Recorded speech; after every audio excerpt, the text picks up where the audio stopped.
Welcome to Ethical Edge Insights, Conversations with ChangeMakers, a space for deeply reflective conversations with those shaping our world.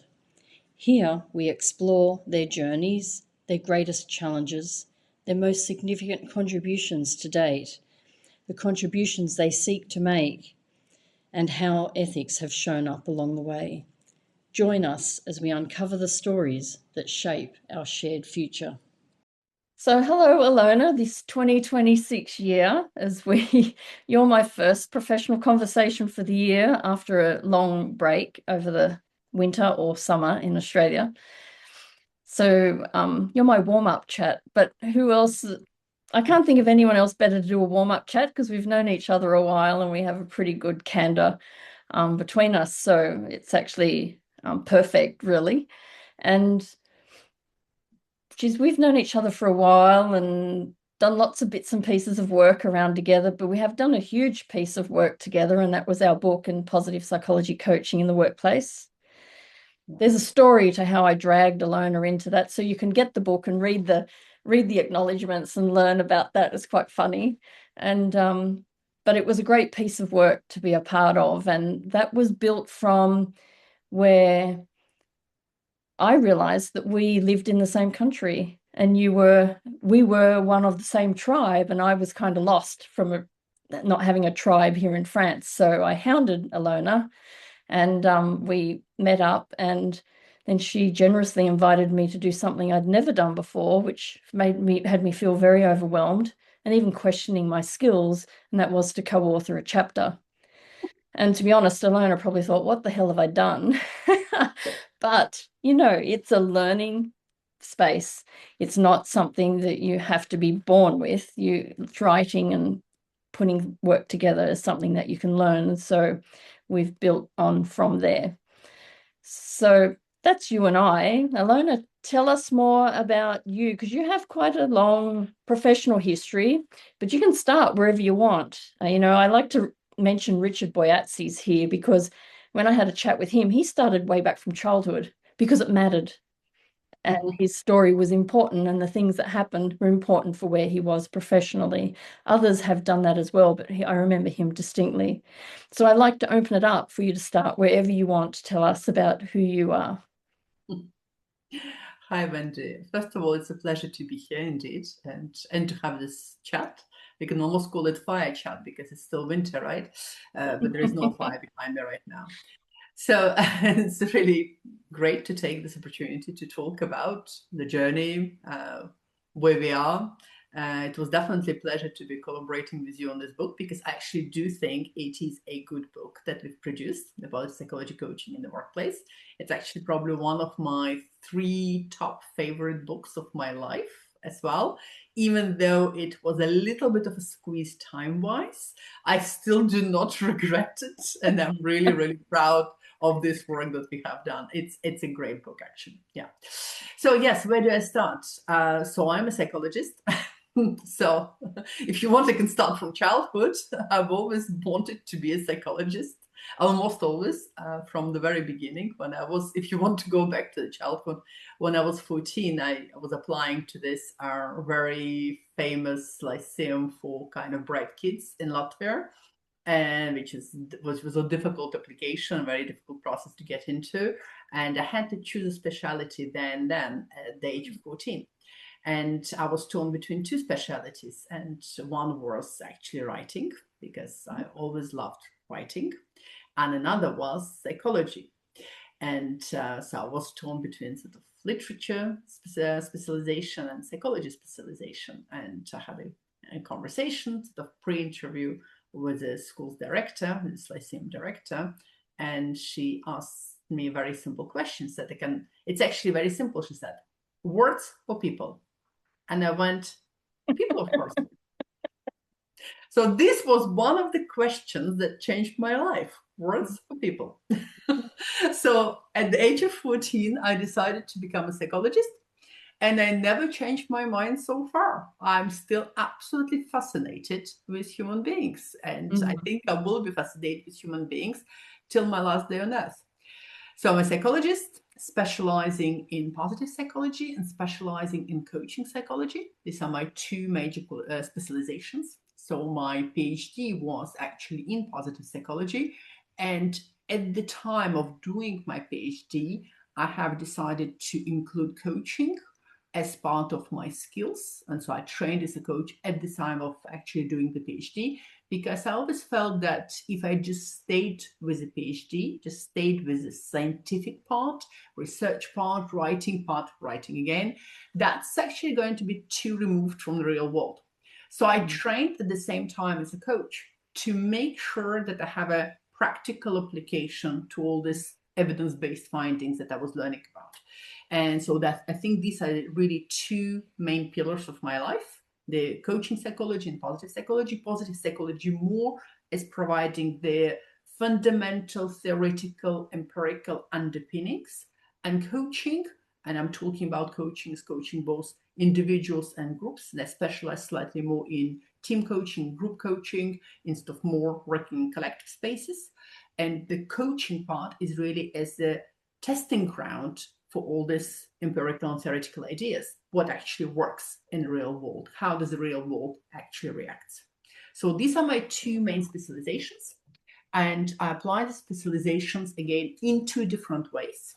So the first way is an academic way. So I'm an associate professor at HEC Paris Business School in the HR and Management Department.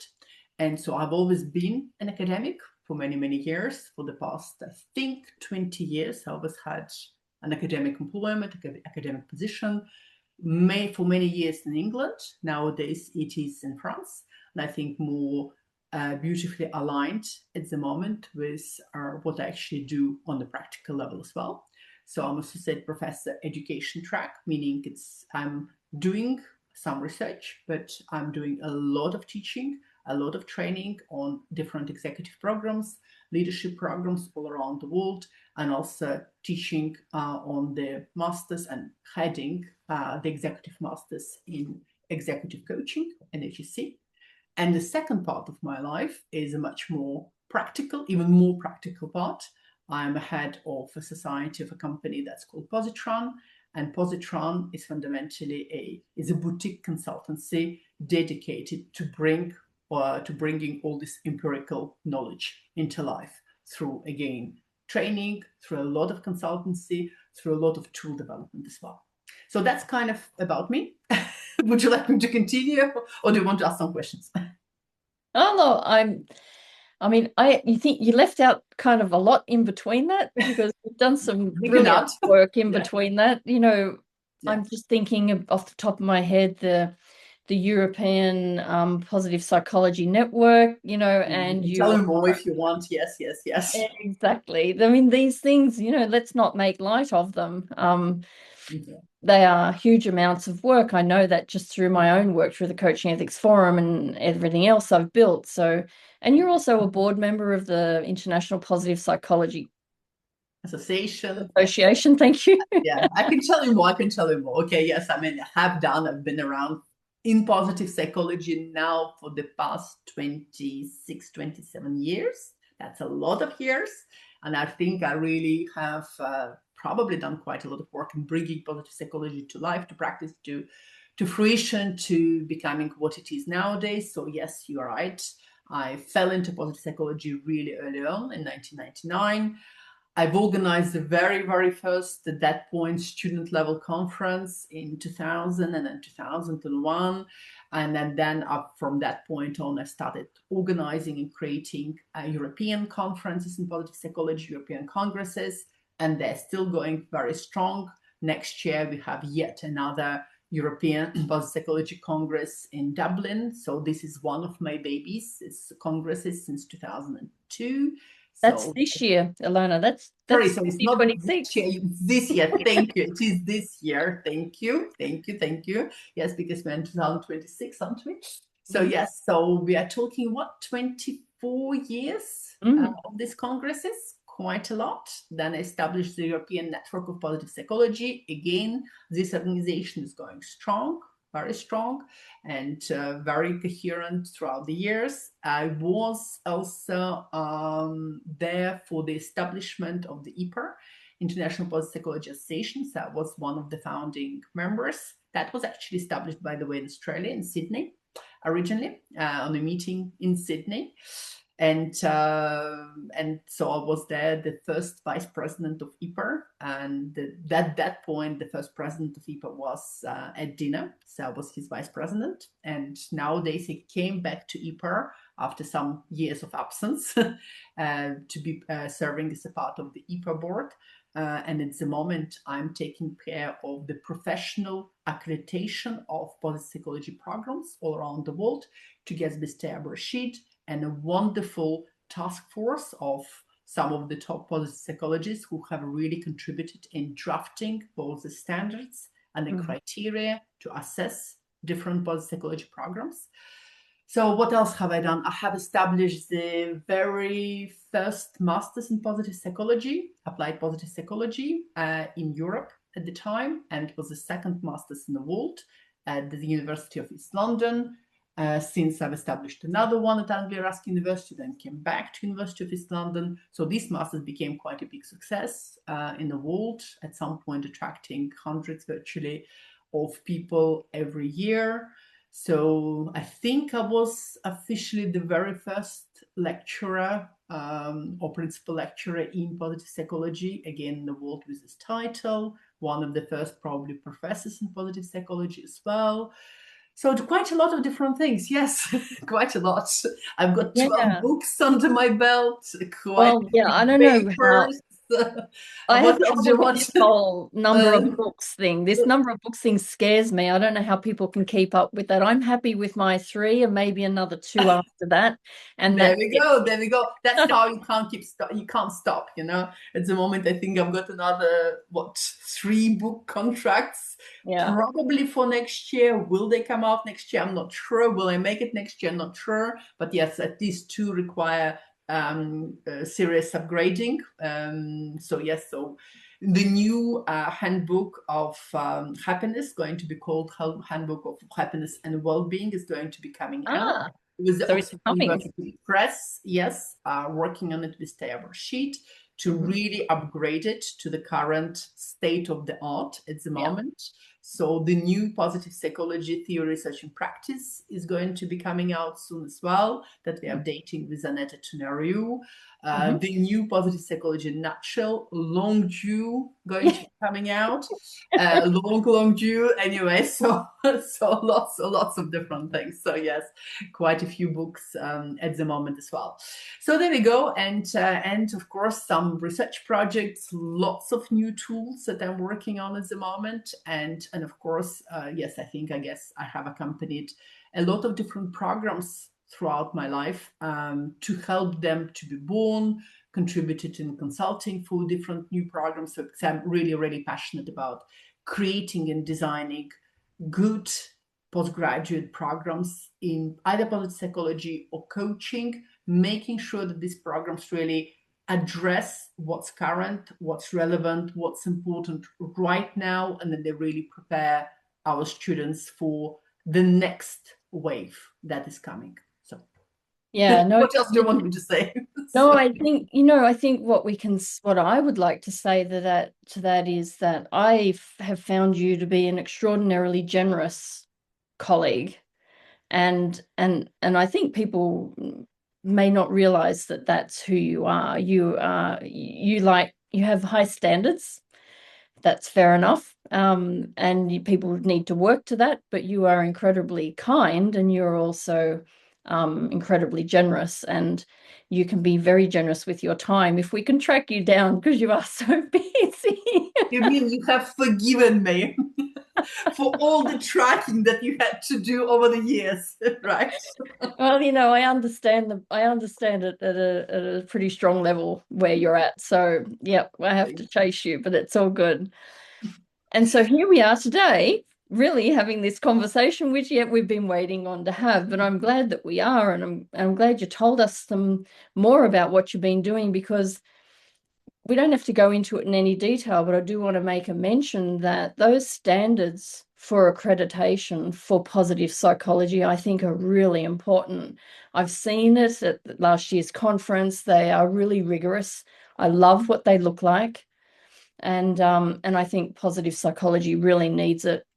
I think that, yes, thank you. Thank you very much for mentioning that. I think positive psychology really needs them, absolutely, because positive psychology has created what it actually was most scared of. Yeah. Positive psychology actually was born as a response to huge popularization kind of to pop Yeah. psychology, making sure that we are bringing the science and really verified solid practice instead of relying on pop models. And yet Mm. positive psychology gave birth to even more pop psychology Yeah. fundamentally.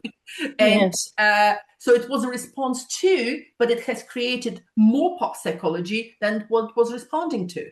And nowadays, it's almost impossible to distinguish between the actual pop waves that the positive psychology kind of almost resulted in and the actual positive psychology. And almost anybody can call themselves a well-being consultant or Yeah. well-being speaker without having a clue what actually well-being is even about, for example, Yeah. and what is possible or not possible to do to shift the, for example, well-being standpoint, etc. So yes, you're absolutely right. These standards are extremely important to protect people who Mm. have been really studying serious positive psychology. Yeah. Yeah. That I think it's a great addition to all the work that's happening around that space. Thank you. So, I mean, you've done so much. Who knows what the future's going to hold for you? And let's not go there just yet. But I want to know, if you look back, something that you're really proud of that we may not know, that is, because we know so much of your work, but what's something that you're really proud of that you've done that we may not know about? Mm. That's an interesting question. It's a good one and a difficult one as well, because you look back and it's like, okay, all this teaching, all these programs, all the training, all the clients, all the books, all the writing, etc. What have I actually done? What's important? And I would think I was good in translating. That's probably my main contribution, is translating the evidence-based science, really solid science, into something that's practical, tangible, and real, and makes a difference to the real world. I think probably this is where my main contribution is translating it into something that's sticking in people's brains and something people can actually use reasonably on their daily basis. Something that leaders can use, something that coaches and trainers can use.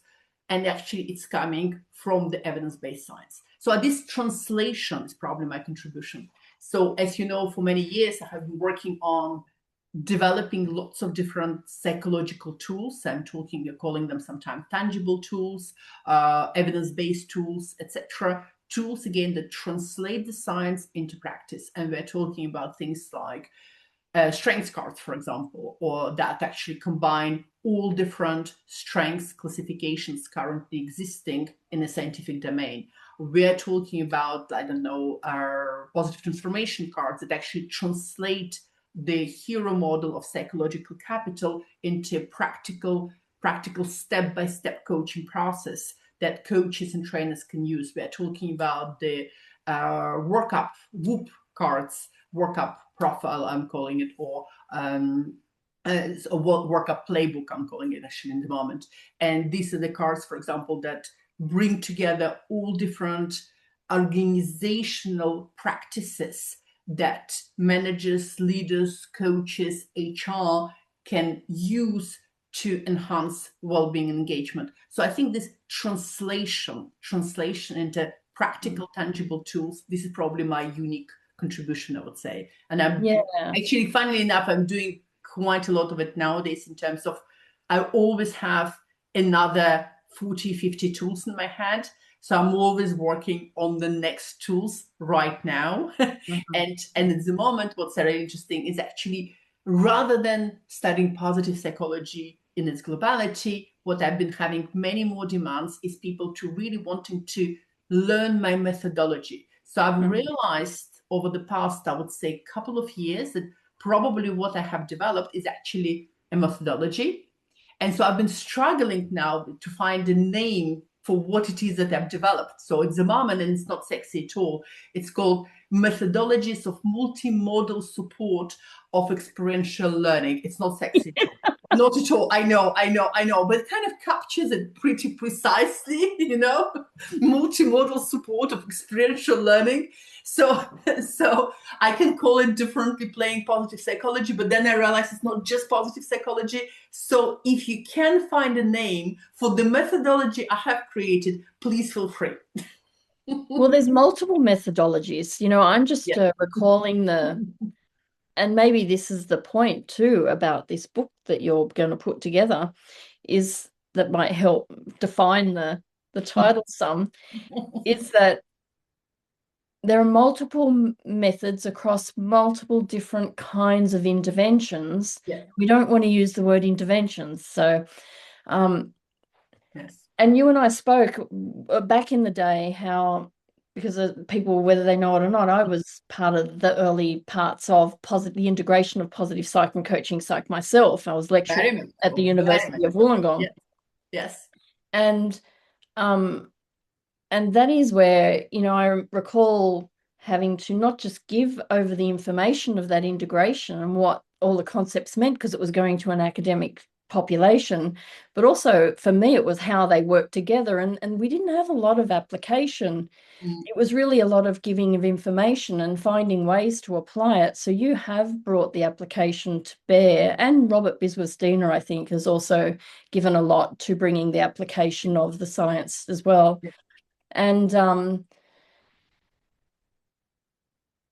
then you introduced me to Lego Serious Play in relation to psychology. Yes. And I'm like, I love this stuff, right? Yeah. So I love engaging in it when I have to be the participant, but I particularly love facilitating it as well.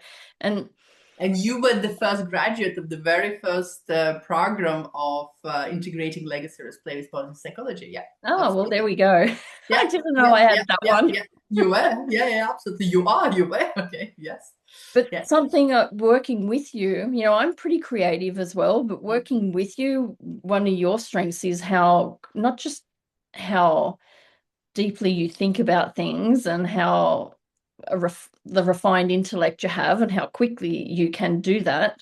But it's your creativity is really strong. And I think when you're engaging in the creativity, you're flourishing, and having to bring it to bear. So multi-methods of multimodal methodology. It is tangible. It is multimodality, right? It is actually methodology of methodologies. Okay, it is very much about hands-on thinking. All right, it is about creating this experiential learning that enables people to really integrate, to manipulate with, and yet at the same time integrate both the learning, the thinking, their own reflections, their own discoveries. So this is what I do. As I said, I'm still looking for a really, really sticky name at the moment. Yeah, so maybe not doing so all there of we it. go. And maybe just giving like almost like in my mind, I have this idea of it being a training manual for the methods that you use for all the interventions you've used. Absolutely. And not giving it as if you're the practitioner so much, but the actual training manual. That would be brilliant. Absolutely. Training manual program that goes with it and the training manual. Absolutely. Because yes, each particular tool can be used for so many different outcomes. And yes, it's not only I have created the tool, but I have experimented all these different outcomes.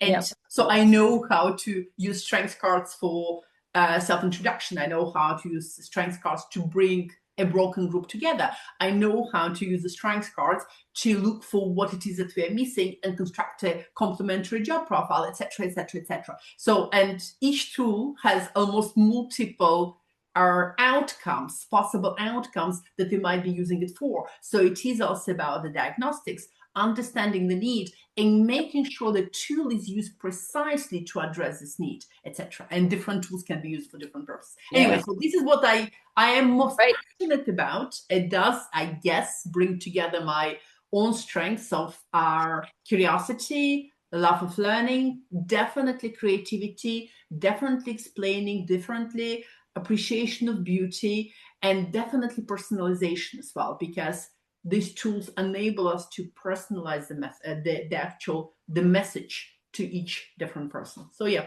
so something around there, I think. Yes. Well, and embedded in that, and maybe this is something new for you to think about, are the ethical implications within that, which is in part in relation to diagnostics and why and whatever, but there are other things as well to be considering around that.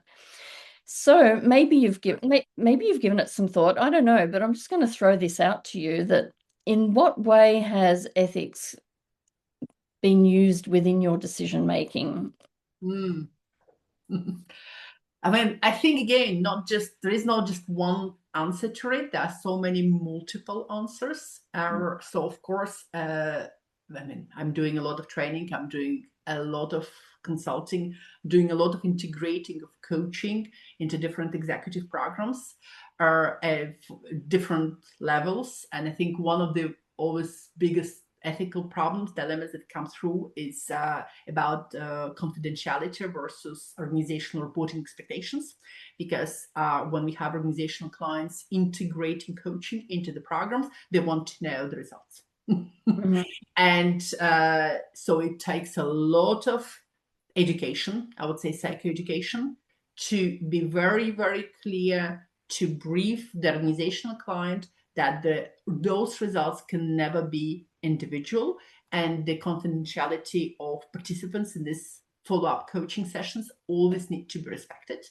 And it really depends on the client's maturity, because very often there is this expectation, yes, of course it is confidential, and yet can you tell us a little bit more?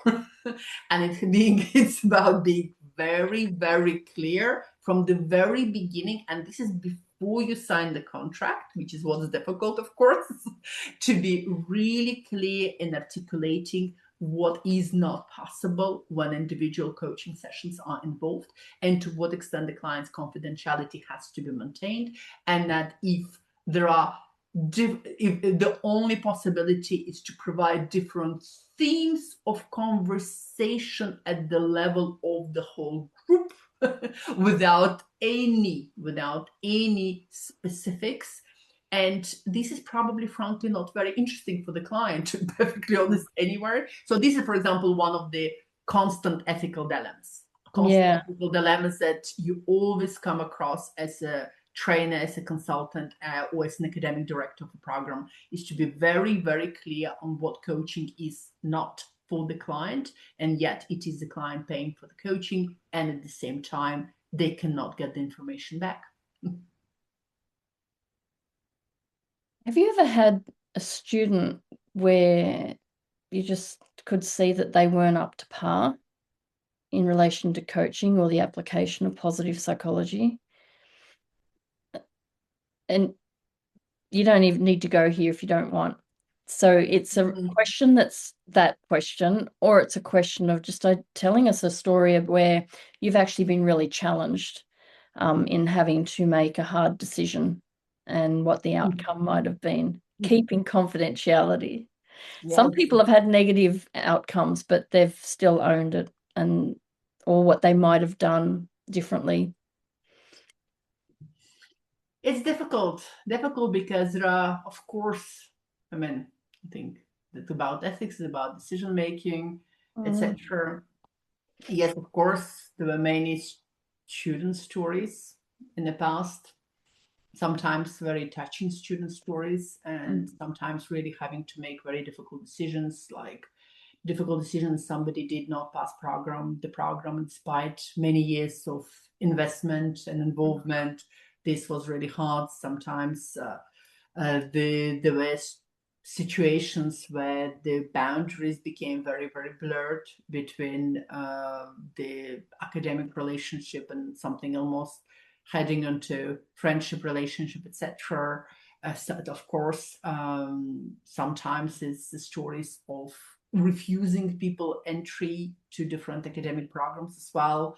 and people who were extremely highly motivated, really, really highly motivated, and yet refusing it because of the potential clinical dangers, for Mm. example, that Hmm. engagement in this program could produce as an outcome Yep. for the potential students. So many stories, so many stories, which one, and of course, without this, let's keep it at the same time very general because it cannot be anything really specific. So I don't want anybody to recognize themselves in this Yeah. either. Yeah. Even whilst keeping confidentiality, and yes, and lots of difficult decision making, even at the personal level, um, sometimes around colleague collaboration, and again, sometimes bordering on different clinical symptoms as well, Mm. sometimes about your own personal trajectory as a decision making could be Yeah. very difficult. So yeah, I mean, maybe I can tell you some of the recent interesting reflections I've been having about Yeah. potential personal biases and cultural assumptions. So I've been working, as you know, for the past few years quite extensively in different Middle Eastern countries, Hmm. Saudi Arabia, Dubai, Qatar, etc. And so I've been having really interesting discoveries in terms of my own personal cultural biases and assumptions.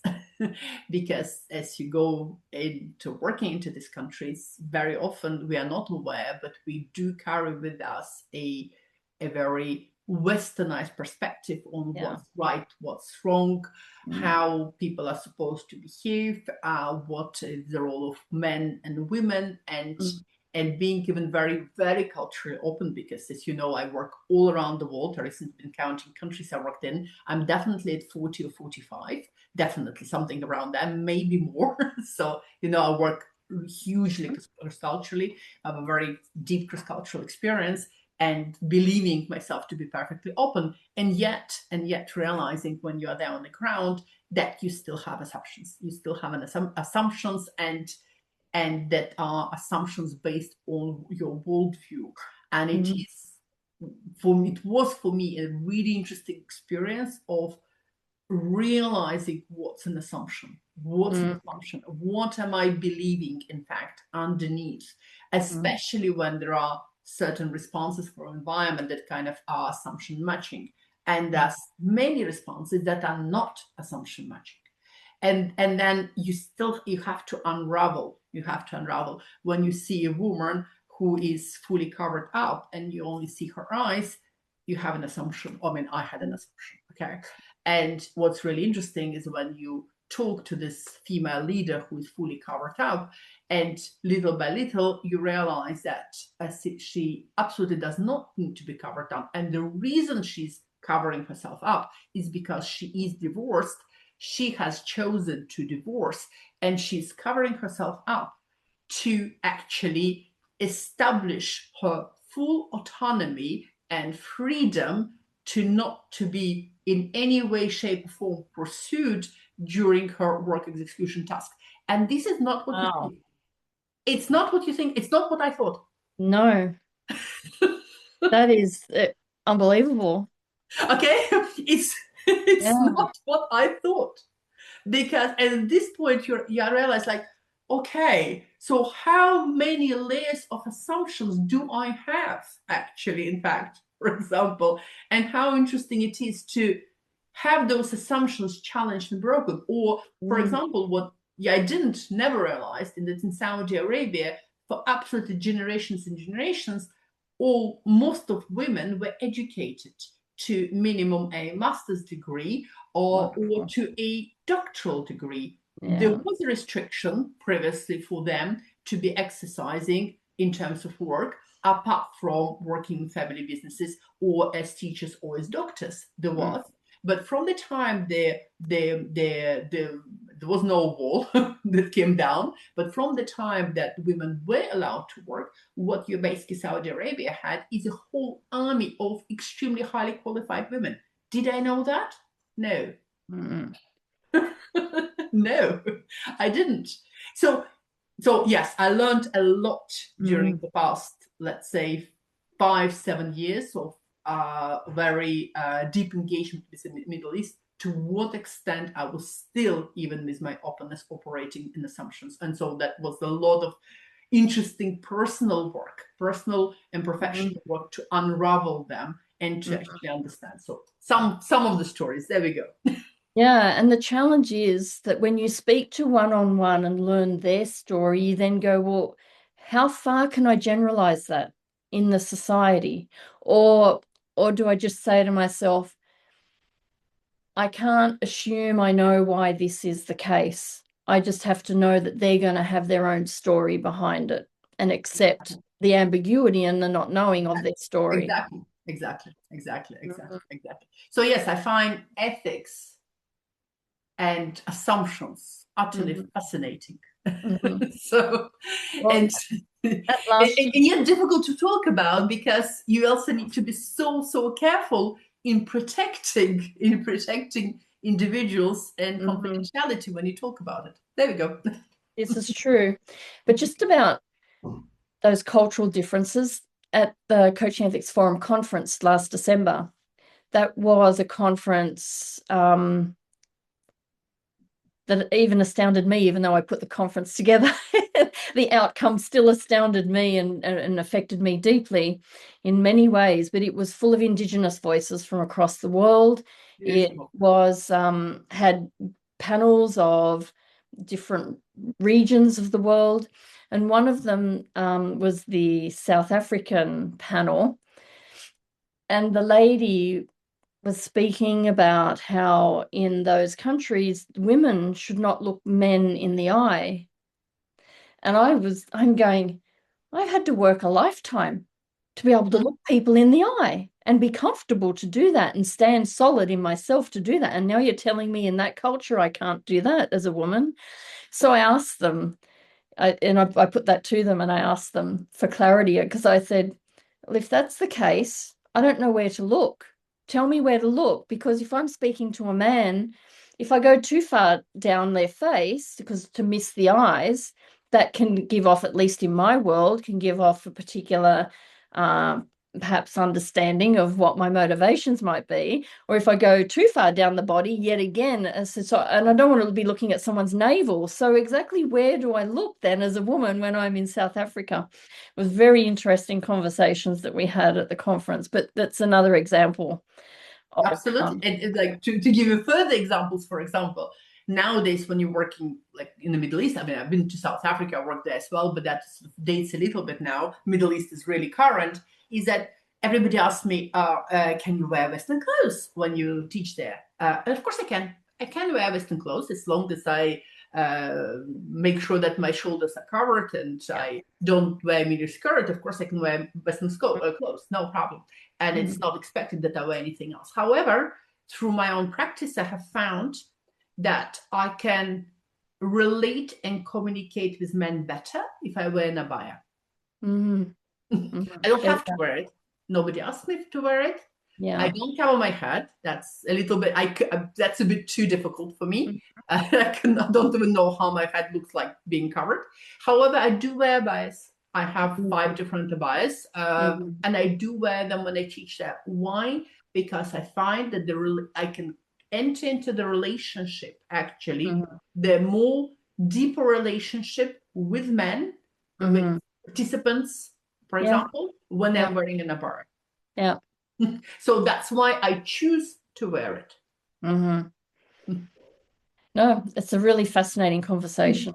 I agree. I'm really fascinated by both cultural differences, Mhm. cross-cultural psychology, our shattered assumptions, and the importance, of course, of the human being, individual human being, amongst all these cultural assumptions, etc. And I think it's something that is really important nowadays in this very interesting and tricky world we are living in. And Yeah. it's also for me, one of the main directions that coaching probably needs to be heading into. Yeah. I agree. So we're going to stick on history a little bit longer. give you one last question, maybe. And that is, or maybe it's about the future as well, really. Mm. And that is, if you're thinking about you in the professional world and the impact you've had, what would you like your legacy to be known as? And, I know this is a tricky one because people go, but I can't say that. I'm actually full of humility here. And I say, yeah, I know, but I'm going to pull you out of that anyway. I think at some point, I was trying to figure out what my actual why is, and probably I'm just Mm. going to respond with a very simple sentence. But Mhm. that's where I kind of the best I got to capturing my why is Mm. giving psychology back to people. Giving Mm. psychology back to people. And why giving psychology back to people is because we have studied psychology for so many years nowadays, for decades, if not centuries nowadays, soon centuries.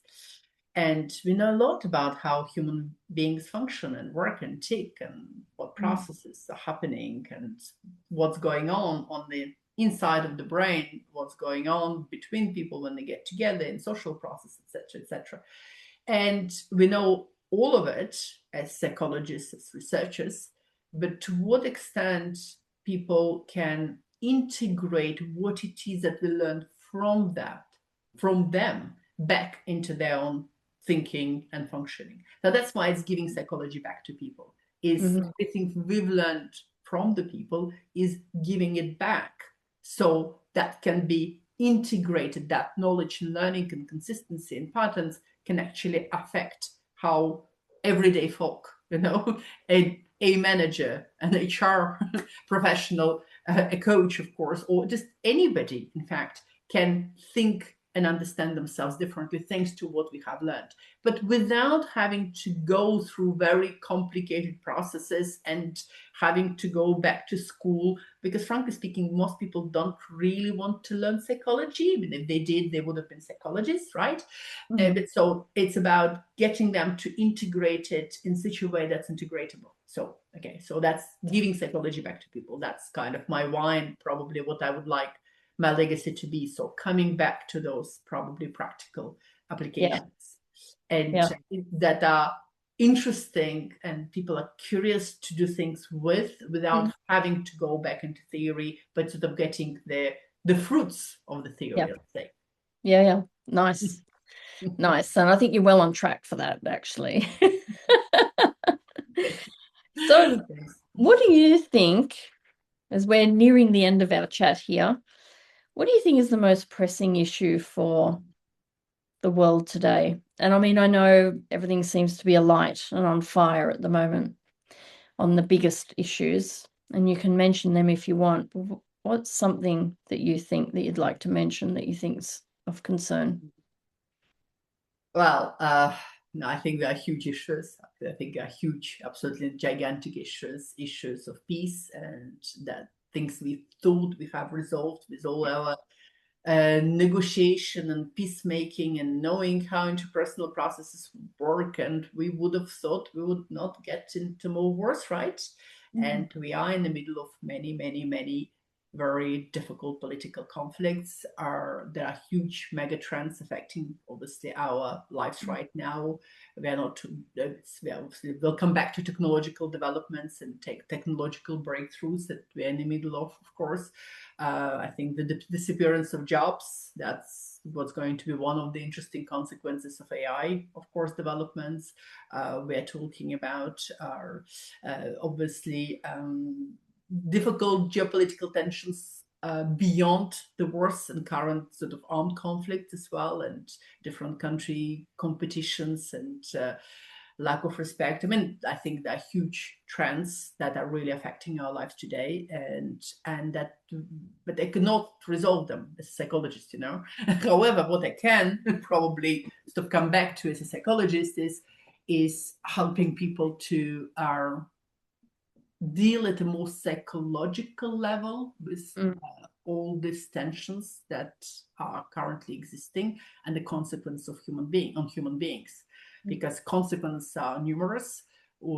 For human beings at the moment we live in a time of huge tremendous uncertainty. We live hugely under stress.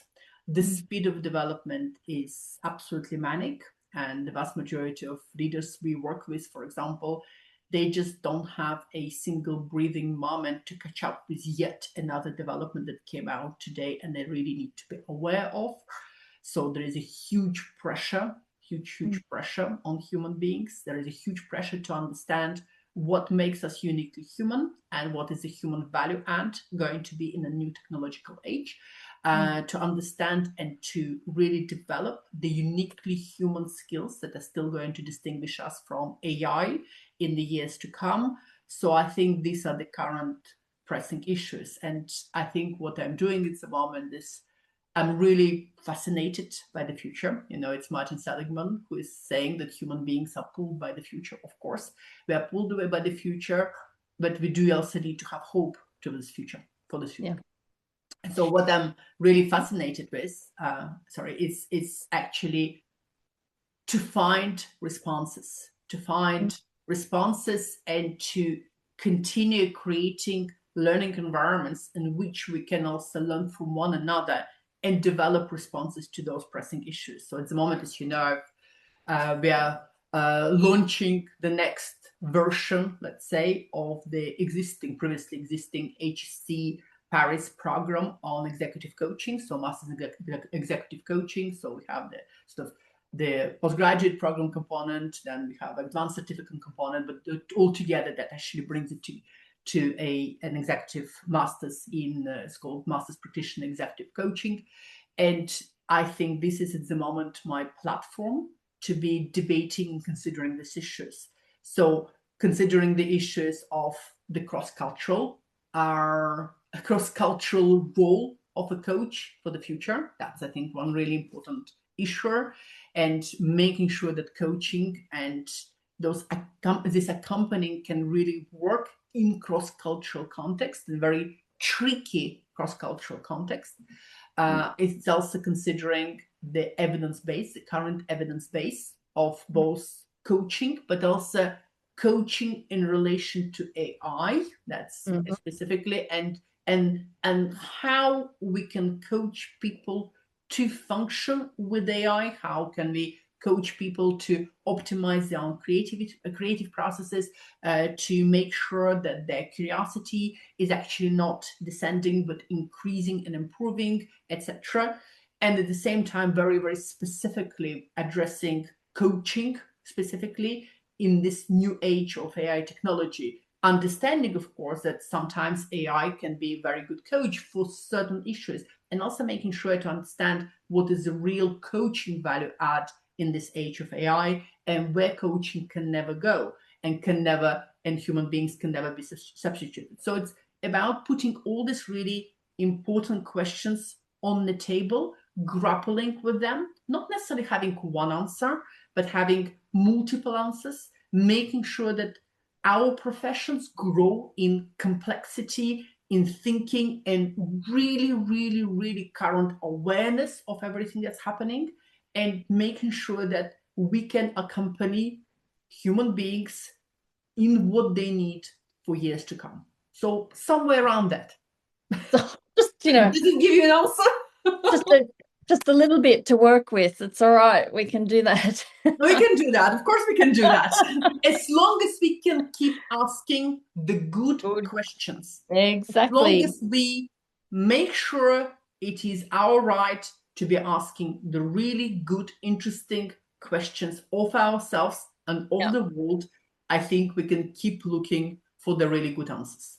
Yeah, I think so too. I mean, you're talking a lot about the integration of AI into coaching, and it reminded me that there's a book coming out that I forget the name of, but it's coming out this year, and Sandra Diller and I have co-authored a chapter, which was really fun to do, actually. And we've spoken, it's a chapter on AI being the third party in the coaching relationship. So it's a good one. Yeah, I mean, it's a question. It's one of the possible ways is integration. I think one of the possible way is our demarcation, where is the, let's say, playground for AI, where is the playground for coaching. Another way is potential integration. And another way is really making sure that what we do in coaching is different from what AI can do in coaching, Yeah, and exactly. that we can push coaching further that AI can. So Yeah. it's about those multiple trajectories. Absolutely. Hmm. And Hmm. I think we cannot avoid asking these questions. We cannot hide from them. We cannot pretend that AI is not there. It is, right? But what we can do is we can keep asking those questions and keep challenging ourselves, and also challenging lots of our assumptions, coming back to all these ethical questions, right? with Faced with a very interesting new wave of development. Been a fun conversation and a really lovely warm up to my work year. Thank you. What What is your, sorry, can I ask you no, a question? you're What's going to ask your me? What is it? I'll see if I'll answer it. what's your year looking like? Ah, my year. Well, I've got the focusing on the CEF 2026 conference at the end of February. That's looking really great again in a different way to the very philosophical conference of last year. And then I see wonderful open space happening where because I'm will be, I guess I've finished building all the different things I'm going to build around the ethics infrastructure. And now I'm just going to be refining things and tidying them up. And I've restructured my working week as of March, where I will have a whole bunch of my week opened up to a lot of other different activities. And Hmm. these the ethics infrastructure will take up a certain amount of my week rather than all of my week. And so I'm looking forward to opening up different parts of my working life in 2026. Yeah, Hmm. very much so. And also um, launching proper the Ethics Forum International, Hmm. because it's going to have a pretty significant role for ethics in all professional lives, across all professions. My intention is that it will hold and carry quite a bit. And the first one that's already open is the professional ethics and ethicality recognition route. And that's really to meet all the criteria that's laid out for that pathway.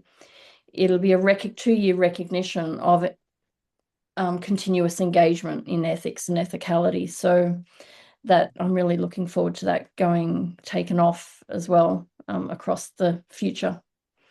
Mm. I mean, I have to say, you've really had a lot of pioneering roles, and your vision and determination and a huge amount of hard work. I can only be grateful for all that you are doing for ethics and ethicality. I love this word, ethicality, by the way. Isn't it lovely? It's Oh, lovely. It is. It is. It is. thank you, Ilona. So what words would you like to leave us with today? I thought I'd finished speaking. Well, I think I have to now come up with something inspirational, right? Well, I think I would like us to probably to leave with the hope in the future. Mm, I think as we look around the world at the moment, mm, hope is actually one concept, or one practical concept that's not exactly on the up. mm, And a lot of people are feeling less hopeful about the future, mm, faced with all the geopolitical conflicts and rapid technological developments and rapid destructions for the way we used to live and used to be. So hope is not very present. So I would like us to live with the hope that even with all these disruptions, and even with all the pressures, that actually probably can just stimulate us to think better, mm, to think a little bit out of the box, mm, to experiment more, mm, to live more fully, perhaps integrating the aspects of our lives that are not just the cognitive thinking, but mm, also a lot of experience, mm, including body experience, mm, and also obviously connecting with others. And this is something where we can remain distinctly human, and together we can figure out new and different ways of living, adjusting, adapting, and hopefully flourishing. So with basically, I would like to live with some hope for the future. And our role, our professional role, for people who are probably following it, you are coming probably more from the coaching background, so background of therapy, of training, of psychology, etc. And I would like us to think together of how we can make this future better. That's it. Thank you so much. It's a wonderful warm-up conversation to my working year. And just thank you again.